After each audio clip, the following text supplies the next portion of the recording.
My name is Kathy Mochnacki. I'm the president of the board of directors of Home on the Hill, and on behalf of the board, I welcome you. We're so glad that you came tonight. I'd like to recognize the families in our audience and also their loved ones. I'm very happy to also recognize Reverend James Ravenscroft from the United Church, Richmond Hill United Church. Thank you for coming.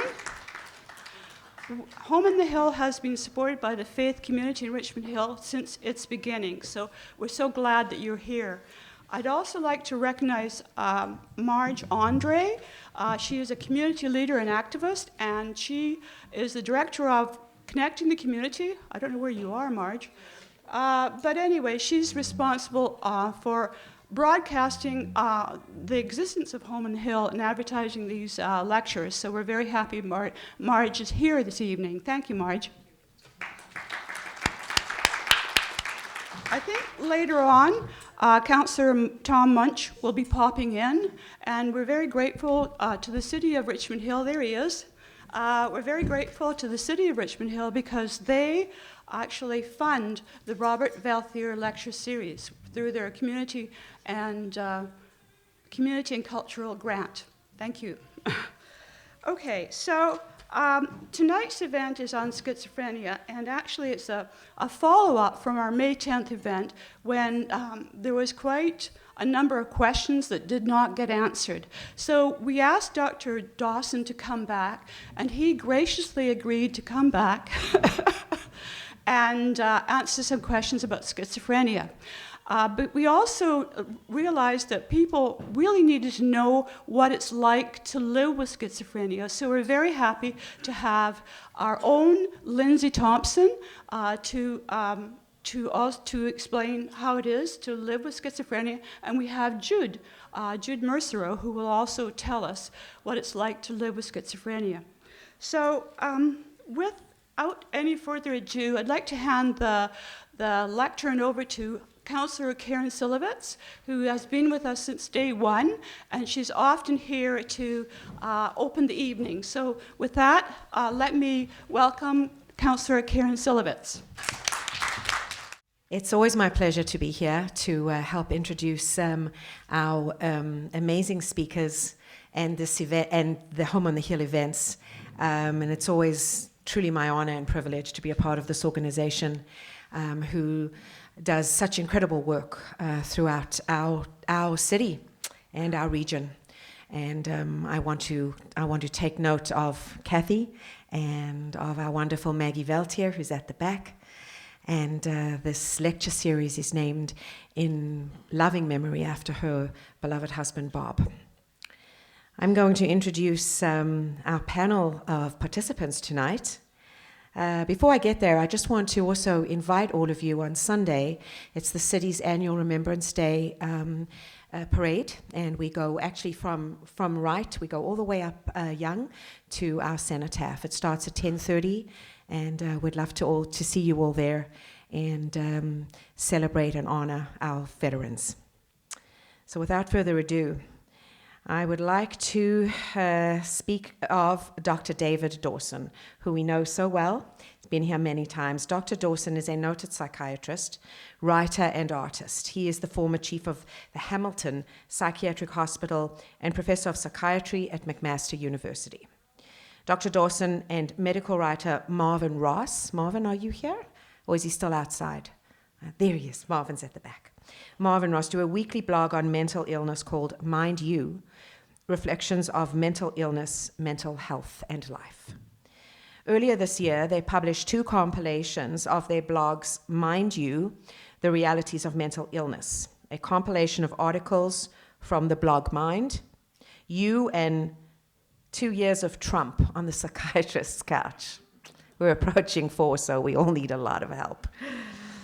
Marvin brought some of these books with him this evening, and they are available for sale tonight outside. The second honored guest on our panel tonight is Jude Merserau. Jude Merserau is an artist and singer. She and her husband George form the musical duo, the Schizophonics. Jude experienced early onset schizophrenia as a teenager, but she was determined that she was going to work with it and live her life anyway. And I think being here tonight certainly shows that. She was determined that schizophrenia was not going to stop her from moving herself and her life forward. She began to use art to express herself, and at first, her art was incoherent. But when she got prescribed a medication that worked for her, her art became realistic and colorful. Her art sustains her, and she also comes from a deeply religious family, and her faith has been a strong and positive influence. And thirdly, Lindsay Thompson. Lindsay Thompson is here tonight to share her story and to spread awareness about mental illness. More specifically, she wants people to know and feel what it is like to live with schizophrenia. There was a wonderful article of Lindsay in the newspaper, our local newspaper, the Richmond Hill Liberal, a couple of weeks ago. You can get it online if you didn't see it on the hard copy, but it was a wonderful, wonderfully, beautifully written article. Lindsay lives in Richmond Hill with her parents and her dog Jasper. She's the oldest of 4 and is very close to her sisters and her brother. She loves her 2 nieces and her 2 nephews and wants to be a part of their lives. She is an active volunteer in the community at Out of the Cold, and formerly was a volunteer and worked at Treasure's charity thrift store, which unfortunately closed a short while ago. She helps out at a cooking group that makes warm meals for the community, which is organized by Home on the Hill. Looking forward, Lindsay is also an aspiring artist and writer. And we want to thank Lindsay from the bottom of our hearts to be here this evening, to speak in front of all of you, and to give us a gentle look into what it's like to live with schizophrenia. So without further ado, I'd like to invite Lindsay up to the lectern to speak. Yesterday they were bad, really bad. It was the voices. The voices were loud.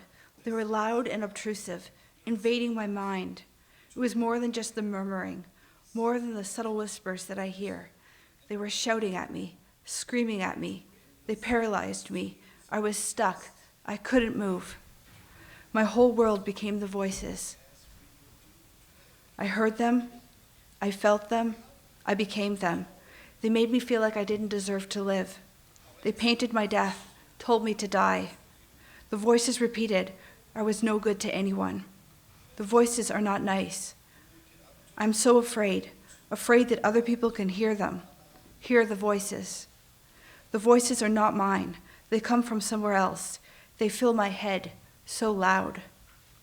If someone heard what was going on in my head, they would instantly determine that I'm a bad person. I believe in the delusions, the thoughts that I hear the voices say, and I have determined that there is no escape. I don't deserve to live.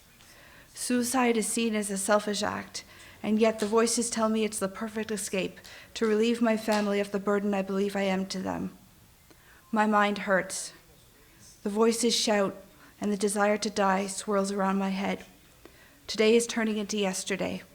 They are bad, really bad.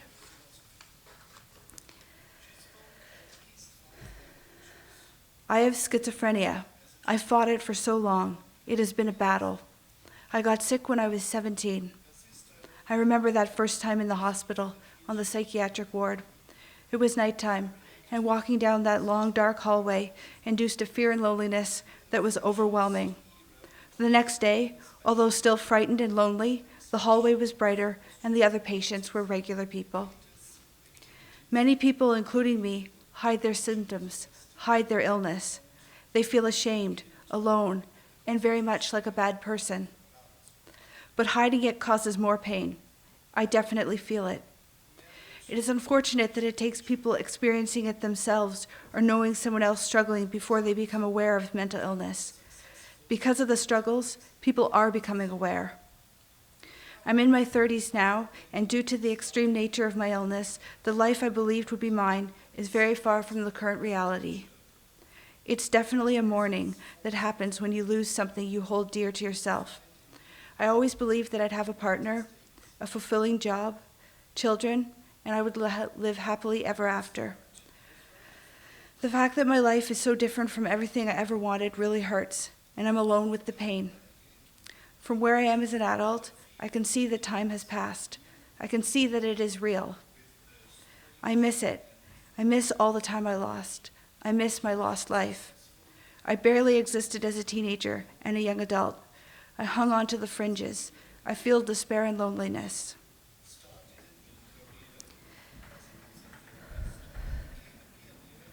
Mental illness is chronic and severe. It affects my entire self, my whole world. Mental illness takes control of my mind, my body, even my reality. There are painful and extreme symptoms that often prevent me from experiencing reality as people without schizophrenia. When I'm becoming unwell, I find a decreased ability to understand reality, perhaps even a departure from the real world, defined by symptoms such as paranoia, major confusion, hearing voices, and the experience of compelling thoughts, making me believe that I don't deserve to live. Another effect of schizophrenia for me is reduced social interaction. I will turn inwards, avoid people, and exist alone with my symptoms.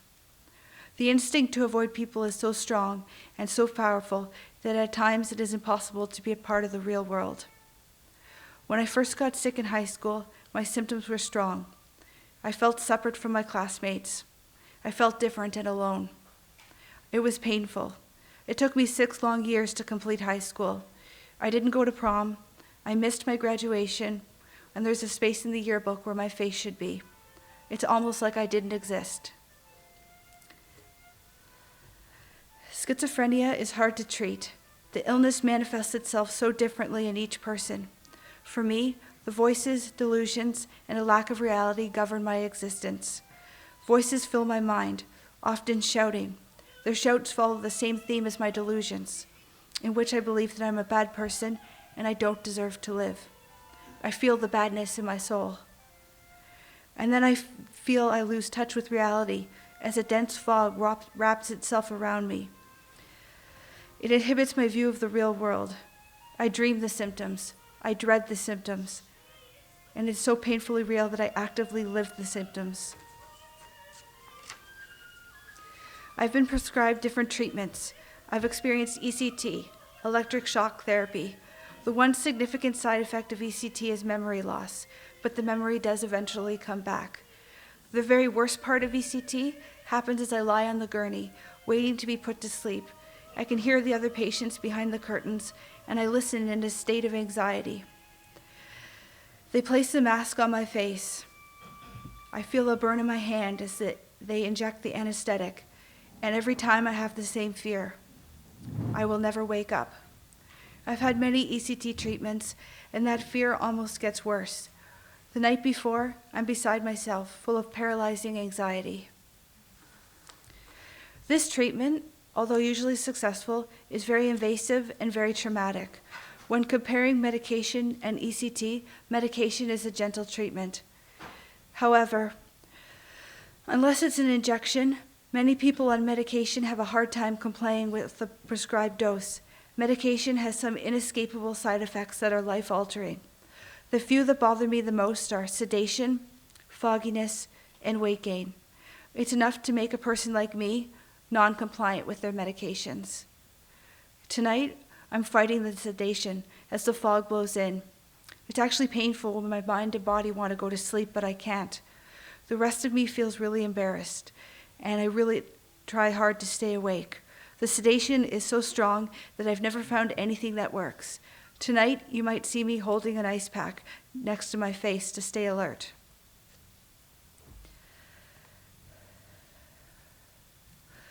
There are a few medications that doctors like to prescribe first. For example, Zyprexa, Risperidone, Seroquel, Loxapine, and there are others. In my case, when everything had been tried and none of the medications worked, a medication called clozapine was introduced. Luckily, clozapine seems to make a real difference for me. It is the last choice medication due to its extreme side effects. Like the other medications, it's very sedating, but more importantly, there's a significant drop in the white blood count. It requires frequent blood work and close monitoring.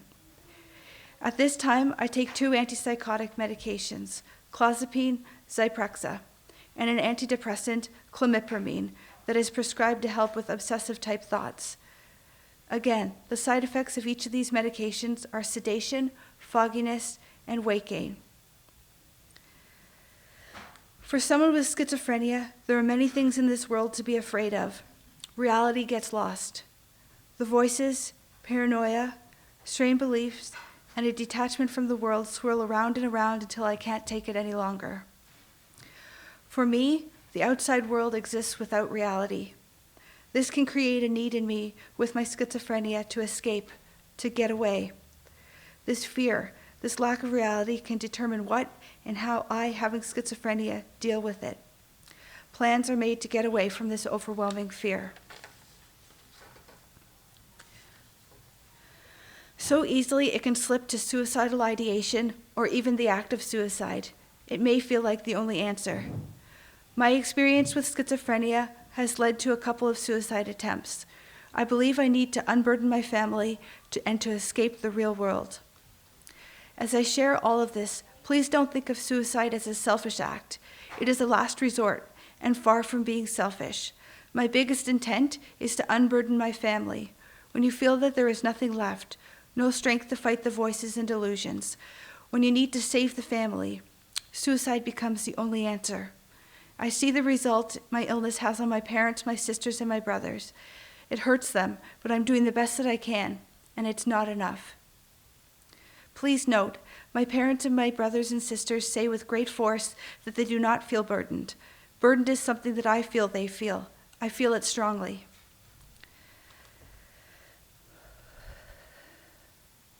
My wish is that nobody ever loses hope. Whether you are sick, caring for someone who is sick, or maybe you know someone who is sick, please share hope. Hope that it won't be like this forever. Hope that you can continue to move forward. Hope that you can take control of this illness. Hope is so important. I have hope, but most of the time it's hard to find. I've been sick for so long, over 20 years. Having a mental illness is lonely and frightening. For example, when the whole world doesn't feel real and no one understands you, you are alone. At this point, you can lose hope. I've lost hope a few times. High school was incredibly painful, a long and lonely experience. Shortly after high school, just a matter of months, I was hospitalized for 7 months at Ontario Shores, a psychiatric hospital in Whitby. I think that my illness may have gotten worse while I was there. One of the most difficult periods of my life came after my first time at Ontario Shores. I slipped into the lost years. I had nothing. I was alone with my illness. Time just went by, bringing pain to each day. I was 21, and then suddenly I was 36. I was in and out of hospitals. Mainly I hated myself. I believed I was a bad person who didn't deserve to live. I tried to take my life. I still suffer from the voices, the paranoia, the separation from the world, and the major anxiety. Over time, I've tried to get better. I used to get sick. I got sick a lot, sick enough to require hospitalizations. A few years ago, I was sent to Ontario Shores in Whitby for a second time. I felt despair when I thought of my first time there. I had no positive feelings about this admission. However, at some point, I got some inspiration, a desire to succeed. I think it was my competitive spirit that helped me. I decided that I would be the best patient ever. I complied with the medications. I did everything the doctor told me to do. I did everything the nurses asked. I participated in activities. I was kind and genuine with the other patients. And oddly enough, I researched my illness. I decided that it was time to try and understand my life because of the turmoil and disruption to my family and all the years that had gone past. My diagnosis is schizophrenia and OCD. It's hard for me to honestly believe I even have an illness. Instinctively, I believe I'm a bad person. I feel like all my behaviors and my symptoms, my frightening perspective of the world, were signs that I was a bad person who didn't deserve to live. But despite those beliefs, I'm still moving forward, stepping gently from minute to minute. Fortunately, I can see where I came from. I came from ECT and suicide attempts, voices commanding my life, and severe anxiety. I've come a long way, but not on my own. Help has come from many sources. I benefited greatly from organizations such as Treasures Charity Thrift Store, Home on the Hill, my counselor Marilyn Becker, and definitely my family. Without them, I wouldn't be here. I was helped in a profound way by Treasures Charity Thrift Store. Treasures was a volunteer-run social enterprise that provided people with mental health issues a chance to learn work skills and to interact with others in a retail business setting. When I first began at Treasures, I was so sick I'd last less than 10 minutes before I was forced by my illness to return home. Often I'd be in tears, but I always returned for my next shift. I felt needed, and the commitment to be somewhere definitely got me out of the house. Home on the Hill and other groups like it offer many meaningful activities. Home on the Hill helped get me out into the real world. They have really helped me, and I feel like I belong somewhere. A great part of Home on the Hill is the social effect. I'm inclined to be alone, but through Home on the Hill programs, I get out multiple times a week. The other members of the group may or may not have similar experiences that I have, yet we are all connected, often in a very fun way. My counselor, Marilyn Becker, helps me tremendously. She has been pivotal in my journey. Week after week, she has listened and helped me challenge my severely dense thoughts and delusions. We work hard at recognizing that I'm not a bad person. She helped me get to this place of wellness, and she also helps me feel like I deserve a life, like anybody else. I have a big family, and I love and respect all my sisters and brothers, and of course my dog Jasper, and my parents. I'm lucky to have a family that cares for me. My family was there for me, minute by minute. My family is everything to me. My family is amazing. Their persistence and presence helped me feel loved during a time when I felt like a bad person. I don't have to hide from them. They love me no matter what. I'm alive because of them, and their compassion and attempts to understand. I'd like to acknowledge and thank all of the caregivers who came out tonight. You may not know this, but your loved one is very lucky to have you. You are their voice, their protector, the strongest and bravest person in their life. You have seen them at their worst, and you love them even more. Your courage is not lost. So thank you so much for coming out tonight and for everything you do for your loved ones. You are special people. You are all special people. Thank you for hearing me speak, and thank you, Home on the Hill, for this opportunity.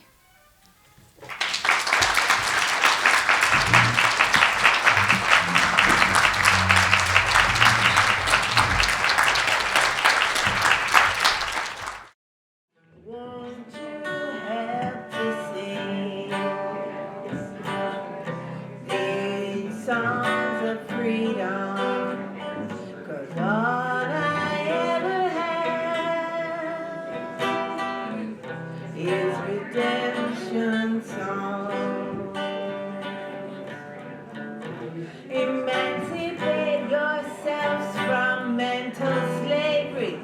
None but ourselves can free our own mind. Have no fear for atomic energy, 'cause none of them can stop the time. How long shall they kill our prophets while we stand aside and look?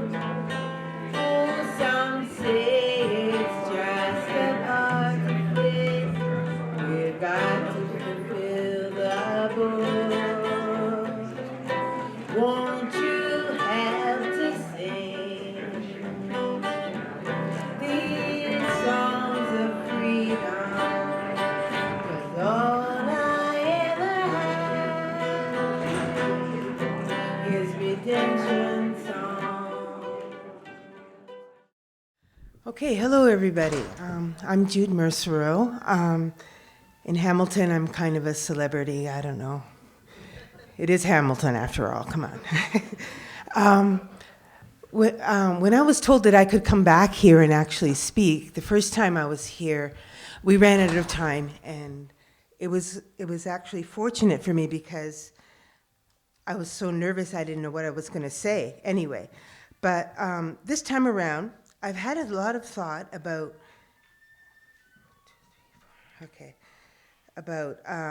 my experience with schizophrenia and how it's led up to this point. I feel as though it's all been life experience, and therefore I'm speaking off the cuff. I was called yesterday by Kathy, and she said, could I speak, what am I going to speak about? And I said, well, my family's kind of religious, and at that point she kind of just really, really relaxed and got really happy. And I'm thinking, this is great, because when you have schizophrenia and you talk about religion, they think you're crazy. Well, we are, but anyway, hold on a minute.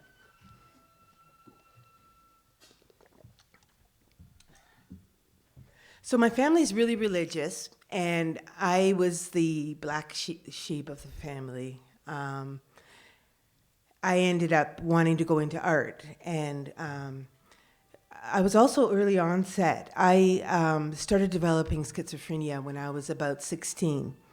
My first voice was working at Wendy's, and somebody called my name. So I thought, well, I better go see who it was. I don't want to lose my job, right? And nobody called my name. So it was a slow descent into insanity. I started having trouble with delusions.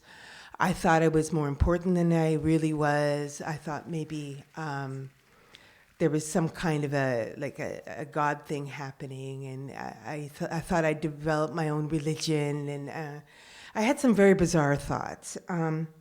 I do, however, remember distinctly, near the end of grade 13, going into art, wanting to be this famous artist, I made a painting for somebody that had a breakdown, and they had schizophrenia. And it was kind of a morphing of faces and anguish and a descent. And I called it Schizophrenia. I had no idea I had schizophrenia. By the time I was 18, I was hospitalized. The doctor, I called him Dr. Diagnosis, he told my mother that evening that he had good news and bad news. The good news was that the good news was that I didn't have cancer. The bad news was that I had schizophrenia. And then he told her there was good news and bad news. The good news was that I would get better. And the bad news was he didn't know when. So, to make a long story longer, I spent many, many years fighting my schizophrenia. I so wanted to get better, especially to make my mother happy. I have a very unique relationship with her. Half the time she's the one that's crazy, but what can you do with your mother?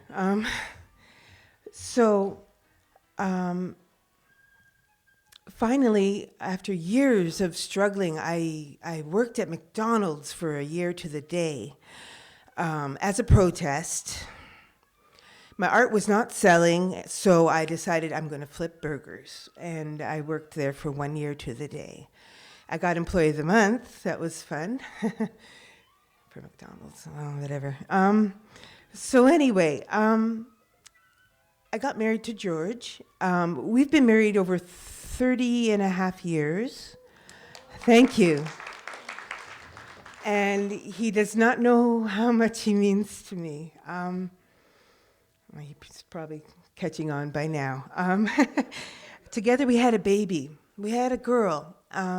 We met in a boarding house, and we dreamt of having a baby together. And it kept us hopeful. It kept us not smoking too many cigarettes. It kept us motivated to do the impossible, which isn't impossible after all. We did have a baby. It's natural function, right? We couldn't take care of her, so our family stepped in. Now, my family is very, very religious. My sister is a Lutheran deaconess, and right now she's working out of Austin, Texas. She's starting up 10 Lutheran schools, elementary schools, and when that job is finished, she'll move to something else. My older brother, John, the oldest, he's the chosen one. He's a Lutheran minister. He has an honorary doctorate. He has a doctorate that he earned, or whichever way that works. And he has a double theology, master's, and religion master's. So he's highly educated. And I've got high school. But anyway, I'm here. So my family was an extreme support for me. Obviously, they gave me tough love. They didn't want me to stay sick, and they didn't know how long it would take to get better, but they knew they were going to do whatever they could to support me, even when I didn't know they were supporting me. I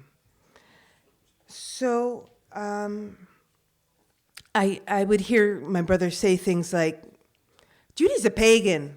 That wasn't very nice, but it shocked me into thinking, am I a pagan?